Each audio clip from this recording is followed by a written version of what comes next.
ஒரு தோல் நோய் மருத்துவரா நான் இந்த 10 வருஷமா சந்திச்சுக்கிட்டு இருக்கிற ஒரு மிகப்பெரிய பிரச்சனை, அதாவது சந்திச்சுக்கிட்டுனா எனக்கு பர்சனலா இல்லை, நோயாளிகளுக்கு நான் பார்த்துக்கிட்டு இருக்கிற மிகப்பெரிய பிரச்சனைனா டெர்மட்டோஃபைட்டிக் இன்ஃபெக்ஷன் சொல்லுவாங்க. அதாவது superficial fungal infection, skin infections. இது ரொம்ப சாதாரணமாக சொல்ல போனால் படர் தாமரை. அது படர் தாமரைங்கிறது என்ன, தோலில் வரலாம், நெகத்தில் அதே ஃபங்கஸ் வந்து நெகத்தை பாதிக்கலாம், தலையை முடிய பாதிக்கலாம். இது இப்போதான் புதுசாக வந்திருக்கானா கிடையாது, இது பல ஆண்டு காலமாக இருந்துக்கிட்டு தான் இருக்கு. ஆனால் இப்போ இந்த 10-15 ஆண்டுகளாக இதோட வீரியம் மிக அதிகமாக இருக்கிறது.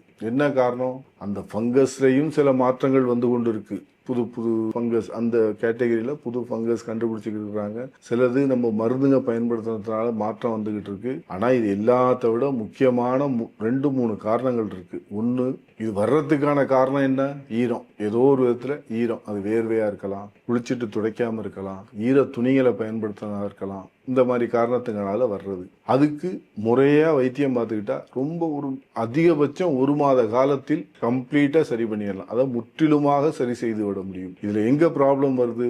நோயாளிகள் ஆரம்பத்துல இது வரும்போது படர்தாமரை உடனே போய் மருந்து கடையில போய் ஒரு ஆயின்மெண்ட் கேட்குறாங்க. அவங்க ஸ்டீராய்டு கலந்த ஏதோ ஒரு மருந்தை கொடுத்து போட சொல்றாங்க. போட்டதும் குறையும், விட்டதும் திருப்பி வரும். இதே ஒரு 4 சைக்கிள் 5 சைக்கிள் பண்ண ஒரு சின்ன வட்டம் பெரிய வட்டமாக மாறும்.